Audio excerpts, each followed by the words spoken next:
जय जगन्नाथ आपण मानक प्रिय कार्यक्रम बड़ लोक पिलादिनर ये सुंदर आसर को शरणारविंद आपण मानक स्वागत करुचे।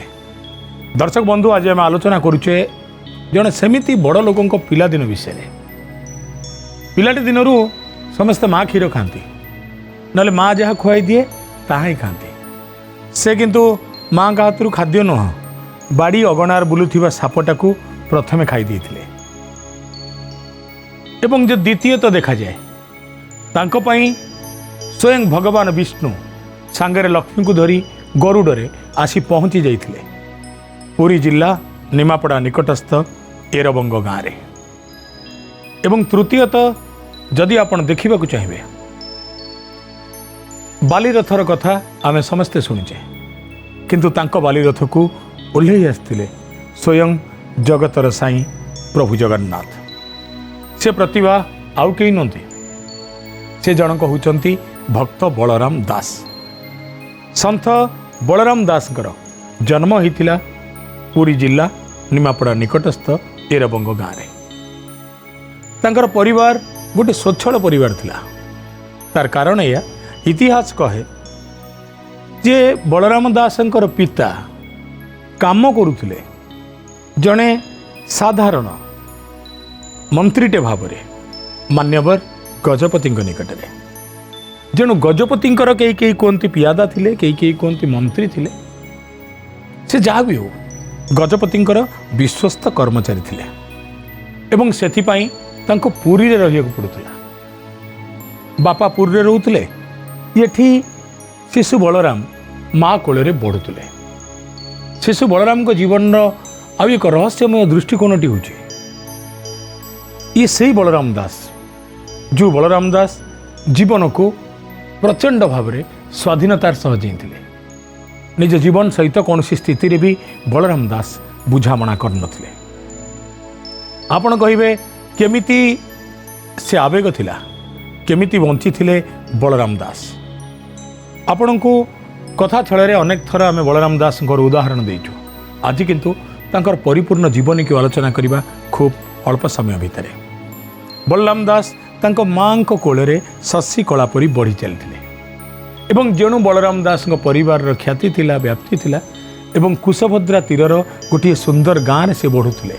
कुशभद्रा नई पठार काशतंडी कुशभद्रार मथान उपरे थिबा नील आकाश एवं एरबंगर अपूर्व सौंदर्य तांको काल काल धरी प्रभावित करथिला। बलराम दास को नहीं विभिन्न गवेषक विभिन्न कथा कहिसंती। एहाकु नहीं वाद विवाद मध्य रही किंतु आमर लक्ष्य बलराम दासंक व्यक्तित्व तांका चरित्र तांका अवदान आउ तांका स्वतंत्रता। आपण कहिबे बलराम दासंकर से व्यक्तित्व कौन से चरित्र कौन आउ से स्वतंत्रता कौन। बलराम दास पिलाटी दिनरू बहुत चपल थिले। गोटाए दिन तांका घरर जे पोइली से बलराम दास को गाधई दूजे एवं बलराम दास माँ दूर रे चुली जालुचंते। ये कथा को विभिन्न प्रकार शुना जाए। कई कई कहती पोइली पिला को खेलौची माँ भितर चुली जालुचंती कई कई कहती पोइली गाधई दौची एवं भितर चुली जालुथिबा माँ पोइली को डाक पकाउचंती कौन एक आवश्यकता पाई ता चुलीर जाल हो अबा मते पानी टोपे दे हो अबा आउ कौन काम पाई बलराम दास खेलुचंती। हठात बलराम दास नजर पड़ला गोटे नागसाप उपरे एवं नागसापटी बलराम दास निकट को आसिला। पोइली माँ निकटरू काम सारदे बलराम दास निकट में पहुँचला बेलू हठात नागसाप को देखी चित्कार करी उठला। माँ दौड़ी आसिले दूर बलिया बलिया नागसाप उठिया चलिया। बलराम कन्या ना मत्त बलराम मत्त शब्दर अर्थ बुझुचंती। से मन को जहाँ आसे से ताहा करंती। ब्रह्मा विष्णु महेश्वर कहा कथा मध्य शुणती नहीं निज जीवन निज ढंग रे जीवती निज स्वाधीनता को चरम स्तर रे अनुभव करती। माँ डाक पकईले उठिया पोइली चित्कार करुची बलिया माड़ी बसिले साप को। माँ चित्कार करी कहले छाड़ी दे बलिया छाड़ी दे। माँ भितर भय काले साप मो बलिया को चोट मारदब। बलिया सांगे सांगे साप को खाइबा को लगे। सापटी को आकंठ भोजन करदेले बलराम दास। माँ आश्चर्य मुंडे हाथ देकी बसीगला। साप को दुनिया डरे ये पुओ साप को खाईदेला। बलराम दास साप को खाईदे माँ जिते विकल हो कांदिले बलिया साप खाईदेलु ए कौन हम ए से साप बाहर केमी बलिया कहले ए बाहर कुर्ची पुणी साप को जमती जीवंता खाई सेमती सापटी को जीवंता भाव काढ़ीदे ये हूँ एरबंग अंचल निमापड़ा अंचल एवं श्रीक्षेत्र अंचल बलराम दास को नहीं शुणा मिलूा एक अपूर्व एवं अमृतमय लोककथा। बलराम दास परवर्ती मुहूर्त जौवन प्राप्त हेले बापा सहित श्रीक्षेत्र गले कहुए श्रीक्षेत्र में महाप्रभु श्रीजगन्नाथ को देखी बलराम दास भितर आम अतीत आलोचना करें शरीर विभिन्न विवर्तन एवं परिवर्तन देखा जाउथला निजक संपूर्ण समर्पी देते महाप्रभु पदारविंदे एवं एत बेलू पंचसखा आविर्भाव हो सारी महापुरुष अच्युत महापुरुष अनंत महापुरुष जशवंत जगन्नाथ दास अति बड़ी सभी पहुँची सारी श्रीक्षेत्र में एमान भितर सर्वकनिष्ठ थे शिशु अनंत अनेक लोक कहती सर्ववयोज्येष्ठ होती ये बलराम दास। बलराम दास स्वाधीनतार एते चरम पहुँची जितेबले गीत कहले कविता कहले निर्दिष्ट अक्षर निर्दिष्ट छंद थिला से कहते मुझे बांधी हेबिनी मु भी रामायण लिखी किंतु मो रामायण हम दांडी रामायण अतएव प्रथम धाड़ीर अक्षर 22 अक्षर हो पारे द्वितीय धाड़ीर अक्षर 17 अक्षर हो पारे से कहते मुझे बांधी होगा चाहेनी मते मोर स्वाधीनता दियो मो स्वाधीनता ही मो जीवन सबकि। बलराम दास तांका जीवन में स्वाधीनतार मजा नबारे तिले हेले मध्य कौन सी स्थिति रे अवहेला करनथिले। परवर्ती मुहूर्त जितेबाला श्रीक्षेत्र को चैतन्यकर आगमन है बलराम दासंकर एत बेलू आभा प्रभा एवं प्रतिभा प्रकटित हो गलानी तांकर रचित विभिन्न पोथी ताहा भाव समुद्र हो ताहा दांडी रामायण हो ओडिशार पूरपल्ली रे परिचित है एवं से समय रे जातिवाद को नहीं सबुठु बड़ समस्या थिला। बड़ जाति छोट जातिर लोक बड़ जाति पिंडा को चढ़ा मना छोट जातिर लोक बड़ जातिर लोकों आगे निज कठौ धरी निज चप्पल धरी चली जावा भी मना मुंड नुआईकी चलिए जदि कहीं एक उच्च जातिर व्यक्तिर पिंडारे बसीगला ताले पिंडारे गोबर पानी पकई दिज्व कहवाक गले सामाजिक संगति नथिला एवं ओडिशा रे स्वच्छता कौन एक नथिला।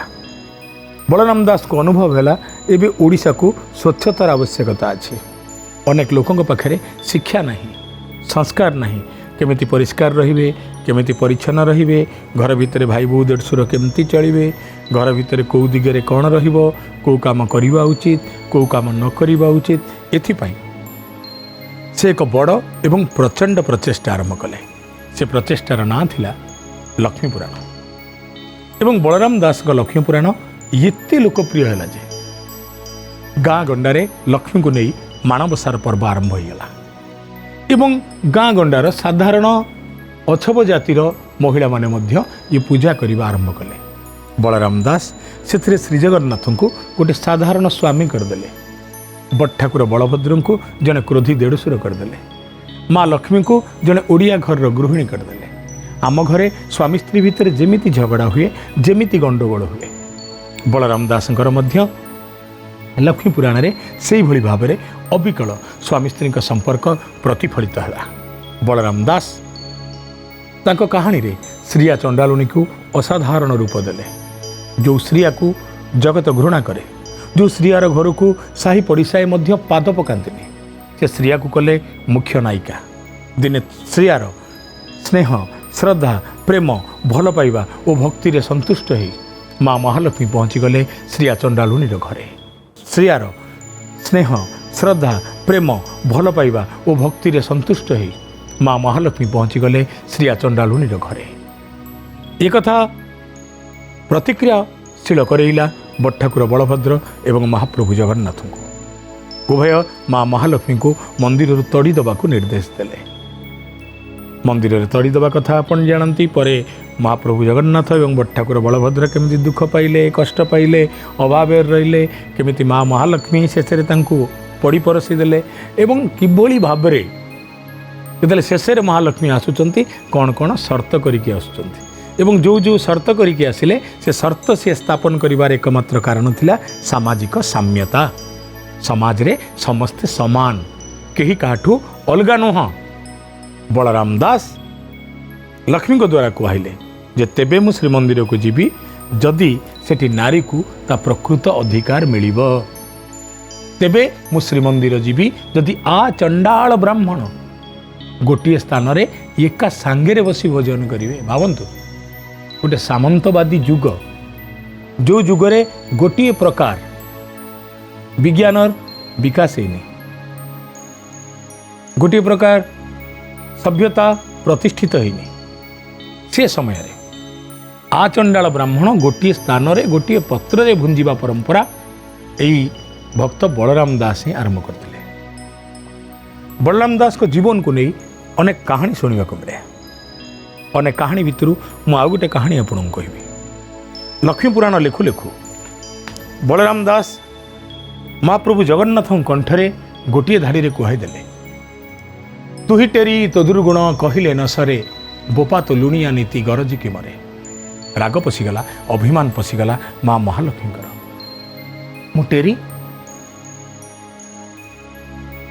ମୋର ଏତେ ଦୁର୍ଗୁଣ, ମୋ ବାପା ଲୁଣିଆ, ମୋ ବାପା ଦିନ ରାତି ଘରେ ଯେ କିଏ କହିଛି? ନାଇଁ, ବଳରାମ ଦାସ କହିଛି। କହିଲେ, ବଳିଆ ଆଜିଠୁ ତୋର ଶ୍ରୀକ୍ଷେତ୍ର ଷୋଳକୋଶରେ ସ୍ଥାନ ନାହିଁ, ଯା ତୁ ଏଠୁ ବାହାରି ଯା। ଆଉ ମୁଁ ତତେ ଅଭିଶାପ ଦଉଛି, ତୋର ମରଣ କଦାପି କୌଣସି ସ୍ଥିତିରେ ଏ ଶ୍ରୀକ୍ଷେତ୍ର ଷୋଳକୋଶ ଭିତରେ ହେବନି। ଇଏ ତ ଭକ୍ତ ବଳରାମ ଦାସ ହସିଦେଲେ ମା ମହାଲକ୍ଷ୍ମୀଙ୍କୁ ଚାହିଁ, ଆଉ ଶ୍ରୀକ୍ଷେତ୍ର ଛାଡ଼ି ସବୁଦିନ ପାଇଁ ଚାଲିଗଲେ ଏରବଙ୍ଗ। ଏରବଙ୍ଗ ଗାଁରେ ବଳିଆ ରହିଥାନ୍ତି।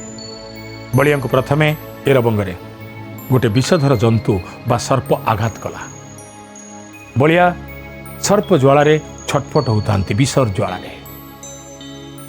ସେତେବେଳେ ସେ ଅଞ୍ଚଳର ଦକ୍ଷିଣେଶ୍ୱର ମହାଦେବ ବହୁତ ପ୍ରସିଦ୍ଧ ଥିଲେ ଏବଂ ସମସ୍ତେ ଦକ୍ଷିଣେଶ୍ୱର ମହାଦେବଙ୍କ ପାଖକୁ ବଳିଆଙ୍କୁ ନେଇଗଲେ ଏବଂ ସେଠିକାର ପୂଜାରୀ କହିଲେ, ରେ ବଳରାମ ଦାସ, ରେ ବଳିଆ, ଇଏ ହେଉଛି ଭଗବାନ ଶିବଙ୍କର ପାଦୁକା, ଆକୁ ତୁ ପାଇଦେ, ତୋ ଦେହ ଭଲ ହେଇଯିବ, ଆଉ କିଛି ବି ଦରକାର ନାହିଁ। କିନ୍ତୁ ବଳିଆ ଏତେ ଅଭିମାନୀ ଥିଲେ, କହିଲେ, ଯଦି ମୁଁ ଭରସା କରିଛି ମହାପ୍ରଭୁ ଜଗନ୍ନାଥଙ୍କ ଉପରେ, ଯଦି ମୋ ବିଶ୍ୱାସର ଆଧାର ମହାପ୍ରଭୁ ଜଗନ୍ନାଥ, ଯଦି ମୋ ଅଖଣ୍ଡ ଭକ୍ତିର ଆଧାର ମହାପ୍ରଭୁ ଜଗନ୍ନାଥ, ଯଦି ମୋ ଶ୍ରଦ୍ଧା ସମର୍ପଣ ସବୁକିଛି ମହାପ୍ରଭୁ ଜଗନ୍ନାଥ, ତାହେଲେ ମନେ ରଖ, ତାହେଲେ ଜାଣି ରଖ, ବରଂ ନିର୍ମାଲ୍ୟ ପାଣି ଟିକିଏ ଦିଅ, ମୁଁ ପାଇଦେବି।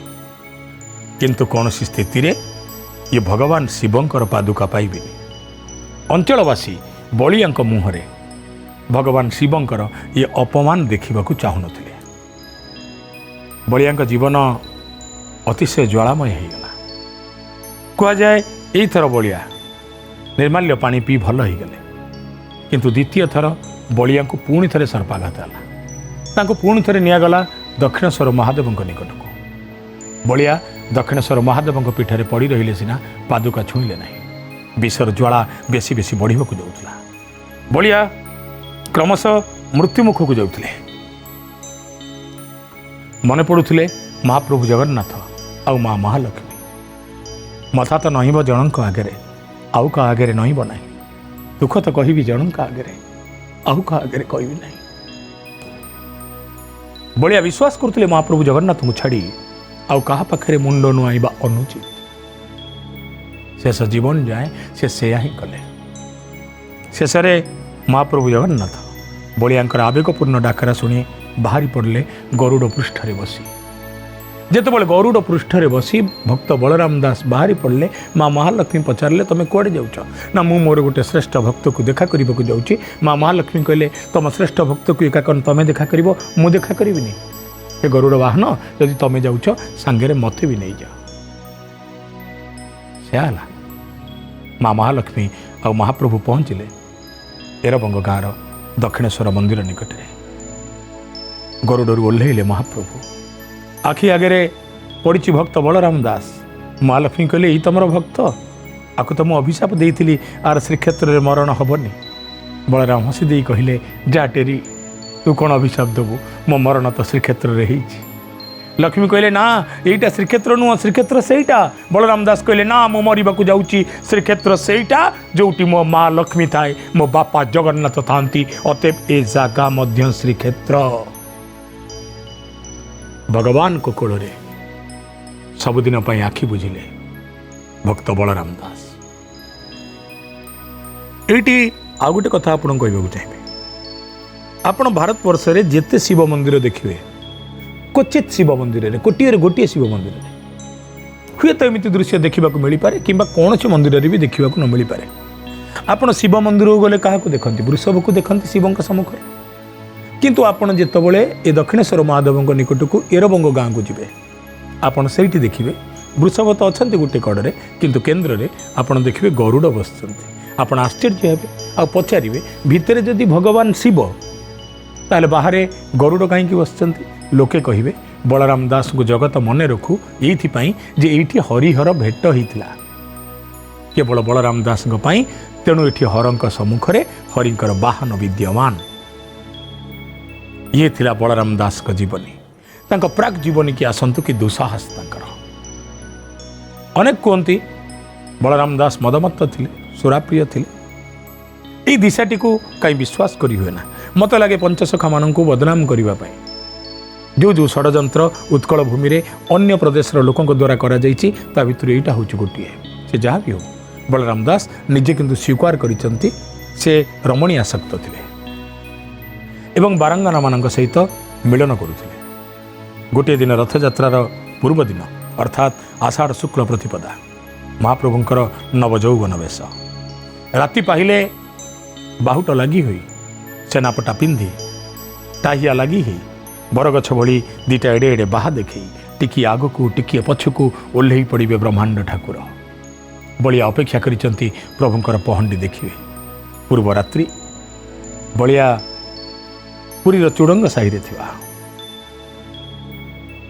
रमणीर गृह को गले राति सारा रमण आसक्त ही रहे राति सारा उजागर थिबारु सखाळु टिके निद लगी जाइछि जना पड़नी बड़ दाण्डे घंट घंटा काहालीर बादन जय जगन्नाथ ध्वनि शुणी निद भांगिला बलियांकर उठी बसिले बलिया निद बड़ बड़ आखि कहले अरे मु चंडाल कौन कली जीवन में गोटे गुंडीचार पहंडी मु देखी पार्लिनी मो दिह सिंह द्वार रु बाहरी चारमाल चाड़ी जाई रथ उपर हेबेनी बलिया जाई पहुँचु पहुँचु देखिले सतुक सत जगन्नाथ चारमाल टपी सारे रथर गर्भगृह को मंडन कर सारे क्षमा कर क्षमा कर क्षमा कर हे मणिमा कही बलिया धाइले चारमाल उपरे अध्युषित शरीर धूलाध्युषित शरीर एपटे सारा शरीर रे रमणीर चुंबन दाग अशौच शरीर सेवक मैंने मारिबा गोले कहले चुप तू जगन्नाथ को छुईबू एते साहस यही अवस्था रे पापी कोठिकार बाहर ये कहवा भितर आउ किसी सेवक बलराम दास को मारिबा लगे माड़ खाइले बलराम दास आखिरे आखिए लुह छाती रे छाती कोह मनरे मन अभिमान धरी सेठी रथ आगे महाप्रभु को कहले मणिमा महाप्रभु महापुरु छाड़ी जाऊँगी तुम रथ दाण्ड भूली जाऊँगी तुम नंदी घोष को ये बलिया को तुम पहंडी टिके न देखल ना भक्त हाथ में माड़ मरल बड़ दाण्डे लक्ष लक्ष लोकों आगे छाड़ी जाऊँगी ये बड़ दाण्ड छाड़ी जाऊँगी ये जनपद छाड़ी जाऊँगी भक्त गहली छाड़ी जाऊँगी मणिमा डाक बलराम दास जाई बसिले बांकी मारने एवं बालीर रथटे गढ़ले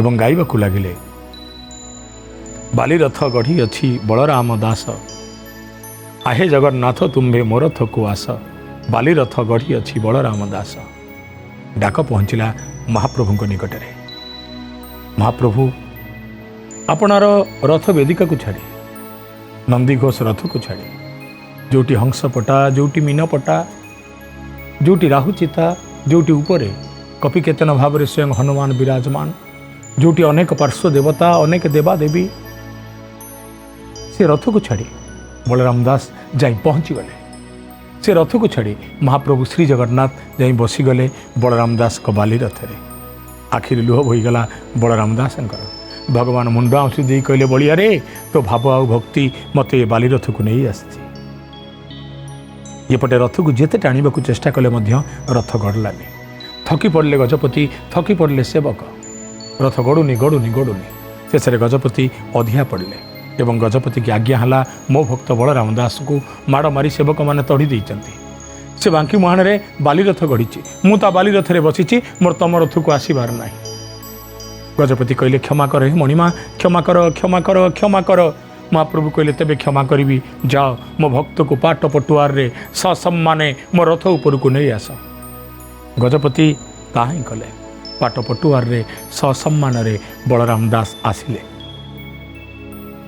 चारिआडे बलराम दास जयगान शुभिला बलराम दास भाव समुद्र भली अपूर्व आ उत्कृष्ट पुस्तक रचना करिसंती पंचसखांक भितर से थिले समस्तक पई प्रेरणा तांको स्वीकार करुथिले समस्ते गजपति मध्य मथानत होउथिले तांको प्रतिभा पाखरे दिने एरबंग गाँव रे गोटे मंत्री परिवार रे जन्म होई गोटे गजपति बसंबद परिवार रे जन्म होई जे आध्यात्मिक यात्रा आरंभ करथिले लक्ष्मी पुराण माध्यम से बदलई देइथिले ए जातिर भाग्य से बदलई देइथिले ए जातिर भविष्यत एवं प्रथम थर पई संस्कृत रामायण को दांडी रामायण भाव में ओडियार अनुवाद करी से घरे घरे पहुँचई वाल्मीकि रामायण को तांको भाव समुद्र भाव में आच्छन्न करुला समस्त को तांको भविष्य मालिका कहूला आगामी हजार हजार वर्षर भविष्य कथा से बलराम दास अंतिम जीवन बीतई एरबंग माटी तांकरी पई भगवान विष्णु स्वयं लक्ष्मी सहित गरुड़ वाहन हो पहुँची एरबंगर दक्षिणेश्वर शिव मंदिर पाखे आज से लागिकी अच्छी बलराम दास समाधि किंतु कहवा बाहुल्य कतिपय लोक क्वचित लोक बलराम दास समाधि जत्न नौकरी यार संरक्षण पर बेसरकारी स्तर में चेष्टा करुँच जीवन एमती जीवन बाटे गड़ी केते जीवन आसूची केते जीवन जाऊची किंतु बड़ लोक मानकर जीवन सुनार कागज रे रूपार कलम रे लेखा है ये जातिर छाती उपर थुआई ता आवेगर सिंधु करे ता स्मृतिर सिंधु करे दर्शक बंधु आज शुणुले बलराम दास का जीवन भक्त बलराम दास जीवन विषय अनेक गोप्य एवं अजना तथ्य आशा करूँ बलराम दास का जीवन आपको प्रेरणा प्रदान कर समय होती आपण मन विदाय नबार विदाय दिंतु जय जगन्नाथ।